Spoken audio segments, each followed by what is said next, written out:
நமஸ்காரம். தமிழ்நாட்டு பொறுத்தவரையிலும் சித்தர்களுக்கு பேர் போன பூமி அப்படின்னா அது தமிழ்நாடு தான். அதுவும் தென் தமிழ்நாட்டில் மதுரை, பழனி அந்த இடங்களில் சித்தர்களுடைய வாழ்க்கை அப்படின்றது நம்ம ரொம்ப பிரதானமாக பார்க்கக்கூடிய ஒரு விஷயம்.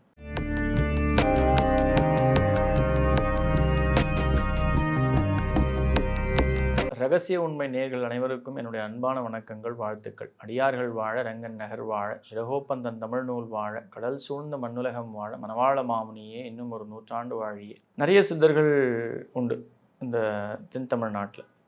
அந்த சித்தர்களுக்கெல்லாம் சித்தர், மகான்களுக்கெல்லாம் மகான் அப்படின்னு சொல்லக்கூடிய ஒரு இடம்தான் கசவனம்பட்டி. இந்த கசவனம்பட்டி அப்படின்றது ஜென்ரலாக சொல்லக்கூடிய விஷயம் என்ன அப்படின்னா, தமிழகத்தின் காசின்னு கூட ஒரு சில மக்கள் சொல்லுவாங்க. இந்த ஊருக்கு நம்ம போயிட்டு வந்துட்டோம், அங்கே இருக்க ஞானஜோதி நிர்வாண சாமியாருடைய ஜீவசமாதிக்கு நம்ம போய் வணங்கிட்டு வந்துட்டோம் அப்படின்னா மக்களுடைய எல்லா குறைகளும் அகன்று விடுகிறதாக ஒரு நம்பிக்கை உண்டு. அது உண்மையும் கூட. என் வாழ்க்கையில் நான் ஒரு 2 தடவை எனக்கு போகிறதுக்கான வாய்ப்பு கிடச்சிது. குடும்பத்தோடு போய் தரிசித்து வந்த ஒரு இடங்கள்.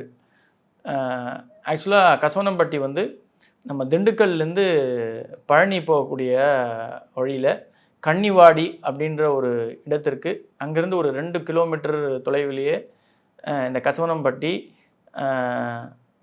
நிர்வாண சாமியார் மௌன ஜோதி பேசவே மாட்டாத ஒரு சித்தர் அப்படின்னா இவர் தான். அவருடைய அவர் செய்கைகளிலும் அவருடைய செயல்களிலுமே மக்களுடைய குறைகளை தீர்த்தவர் அப்படின்றது இவர் ஒருவர் தான். இன்றைக்கி இருக்கக்கூடிய நமக்கு எல்லாருக்குமே தெரிந்த இந்த விசிறி சாமியாராக இருக்கட்டும், ராம் சரத்குமார், அவரே இவரை பற்றி நிறைய விஷயங்கள் போற்றி பெருமையாக பேசியிருக்கிறதும் நம்ம நிறைய இடங்களில் பார்த்துருக்கலாம்.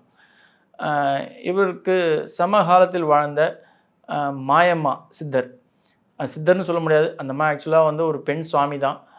கன்னியாகுமரியில் தோன்றி நம்ம சேலத்தில் ஜீவசமாதி அடைந்த மாயம்மா அவங்க இவருடைய வாழ்ந்த காலத்திலும் இவர் அடங்கின காலத்திலும் இங்கே வழிபட்டதாக கூறப்படுகின்றது.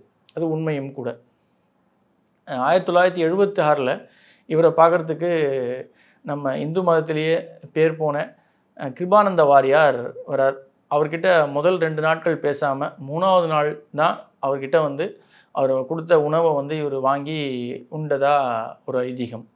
அவ்வளோ மகான்கள்லாம் இவரை தரிசித்து அவருடைய ஆசீர்வாதம் பெற்று போயிருக்கிறதா கூறப்படுகின்ற விஷயங்கள் நிறைய உண்டு. அப்படி சக்தி வாய்ந்த இந்த சித்தர் தொப்புள் கொடி வழியாக பிறக்கவில்லை அப்படின்றது தான் உண்மை. அவருடைய படங்கள் இன்றைக்கும் நீங்கள் அவருடைய ஜீவசமாதிக்கு போய் நீங்கள் பார்க்குறீங்க அப்படின்னா அவர்கள் படத்திலேயே அவர் அந்த தொப்புள் அப்படின்ற ஒரு விஷயம் நமக்கு கண்ணில் தென்படாது. நீங்கள் நல்லா கூர்ந்து கவனிச்சிங்க அப்படின்னா அவர் வாழ்ந்த காலத்தில் இருந்த இப்போவும் இருக்கின்ற மக்களும் சொல்கிற அவரை பார்த்து அவருடைய சித்து விளையாட்டுகளை பார்த்து தேர்ச்சி பெற்று இன்றைக்கும் இருக்கக்கூடிய நிறைய மக்கள் அவர் இங்கே தோன்றினார்னு தான் சொல்லுவாங்க. அதே போல் நிறைய மாயங்களையும் நிறைய விஷயங்களையும் ஆனால் வாய் திறந்து பேசுறதாக எங்கே ஒரு சரித்திரம். அங்கிருந்த மக்கள் எல்லாருமே அவருக்கு ஆடையை வடிவமைச்சு கொடுக்குறாங்க. ஆனால் அவர் சித்தர் அப்படின்ற ஒரு விஷயத்தினால அவருக்கே தெரியாமல் அவர் கிழிச்சி போட்டுறதா சொல்லப்படுகிறது.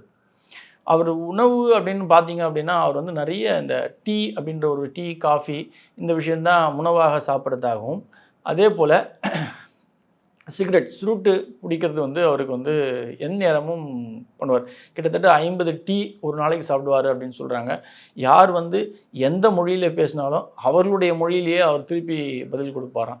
இது ஹிந்தி பேசினாலும் ஹிந்தியிலையும், தெலுங்கு, இங்கிலீஷ் போன்ற மற்ற ஏனைய மொழிகளிலும் அவர்களுடைய சொந்த மொழியில் அவர்கள் புரிந்து கொள்ளும் வகையில் இவர் அவங்களுக்கு பதில் தருவாராம். ஆனால் இவர் படித்ததா எந்த ஒரு இதுலேயும் கிடையாது.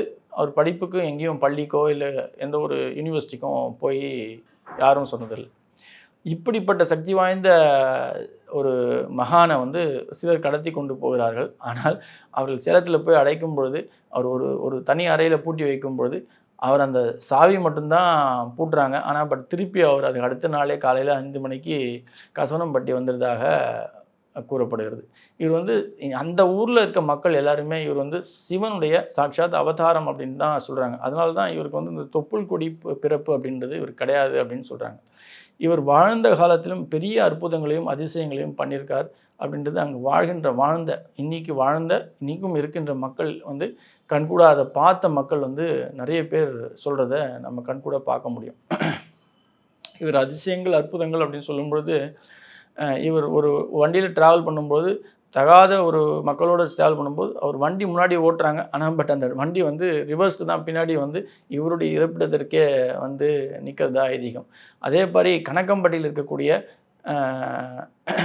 மூட்டை சாமியார் இவரும் இங்கே வந்து வழிபட்டதா ஐதீகம் உண்டு.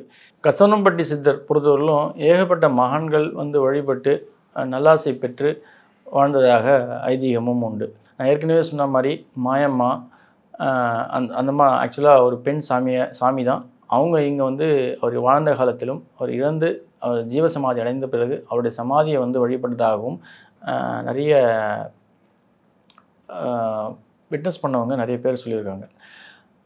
இவர் இறக்கின்ற தருவாயில் இருக்கும்பொழுது, அதாவது அடங்குகின்ற தருவாயில் இருக்கும்பொழுது அவர் 1 மாதத்திற்கு எங்கேயும் வெளில ட்ராவல் பண்ணாமல் அந்த கோவில், அவருடைய கோவில் அருகாமையில் இருக்கக்கூடிய அம்மன் கோவில்லையே தங்கி அங்கேயே உறங்கி அவர் அந்த நாள் ஒரு 30 நாட்களுக்கு அந்த சிகரெட்டோ டீயோ எதுவும் சாப்பிடாமல் அமைதியாக தன்னுடைய இறுதி காலத்தை கழிக்கிறார். அவர் இறந்த பிறகு அவர் எதிர்க்க இருக்கக்கூடிய இன்றைக்கி இருக்கக்கூடிய ஜீவசமாதியில் தான் வச்சு அங்கே வந்து பள்ளம் நோண்டி அங்கே வந்து இவருக்கு சமாதி கட்டுகிறார்கள். அப்பொழுது அன்னைக்கு ஐப்பசி மூல நட்சத்திரம் அன்னைக்கு இவர் இறக்கிறார். அன்றைக்கி வந்து எங்கேயோ நல்ல வெயில் காய்ஞ்சிருந்த ஒரு தினம் திடீர்னு மழை பெஞ்சு மேலே வந்து கருடன் வட்டமிட்டதாக சொல்லப்படுகிறது. அவ்வளோ சக்தி வாய்ந்த ஒரு சித்தர்களுக்கெல்லாம் சித்தராக வாழ்ந்தவர் நம்ம ஞானஜோதி நிர்வாண சாமியார் கசவனம்பட்டி. இவரை போய் நீங்கள் வணங்குறீங்க அப்படின்னா நிச்சயமாக உடல் ரீதியாக இருக்கக்கூடிய மனக்கோளாறுகள், மென்டல் டிப்ரெஷன் போன்ற எந்த ஒரு வியாதிகள் இருந்தாலும், அது குழந்தைகளாக இருக்கட்டும் இல்லை பெரியவர்களாக இருக்கட்டும், உங்களுக்கு மனதளவில் நோய் இருக்குது அப்படின்னு நீங்கள் ஃபீல் பண்ணுறீங்க இல்லை டயக்னோஸ் பண்ணப்பட்டிருக்கீங்க அப்படின்னா கசவனம்பட்டி ஜீவசமாதிக்கு போய் நீங்கள் அமர்ந்து நீங்கள் அங்கே போய் தியானம் பண்ணுறீங்க அப்படின்னா நிச்சயமாக அவருடைய அருளாசி பெற்று உங்களுடைய மென்டல் டிப்ரெஷன், அந்த மென்டல் இல்னஸ் எல்லாமே க்யூர் ஆகிறதா ஒரு ஐதீகம் உண்டு.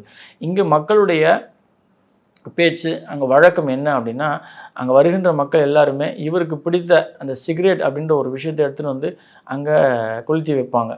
அது அங்கே அவருடைய சிலையில், அவர் ஜீவசமாதி மேலே லிங்கமும் அவருடைய சிலையும் இருக்கும். அந்த சிலையில் கைகளுக்கு நடுவில் விரல்களுக்கு நடுவில் அந்த சிகரெட்டை நீங்கள் வைக்கிறீங்க அப்படின்னும் பொழுது அதுவே அணைஞ்சி அது சாம்பலாக போகுது. அது எவ்வளோ சீக்கிரம் அது அணையுதோ அவ்வளோ சீக்கிரம் நிச்சயமாக உங்களுக்கு உங்களுடைய தேவைகள் பூர்த்தியாகும் அப்படின்றது தான் அதனுடைய ஐதீகம். அங்கே இருக்கிற லோக்கல் மக்களுடைய ஒரு நம்பிக்கையாக இது இருக்கிறது. இது எல்லா மக்களும் அங்கே வந்து நிச்சயமாக இது செய்கிறார்கள். இந்த விஷயத்தில் நீங்களும் போய் கசவனம்பட்டி ஜீவசமாதியில் அவருடைய ஜீவசமாதியில் அமர்ந்து நீங்கள் வந்து வழிபடுறீங்க அப்படின்னா உங்களுடைய தேவைகள் அனைத்தும் பூர்த்தியாகும். நன்றி. ஆழ்வார் ஆச்சாரியன் எம்பெருமானார் ஜீவ திருவிடிலே சரணம். ஆண்டாள் பிச்சை குலிங்கம் திருவிடிலே சரணம் சரணம் சரணம்.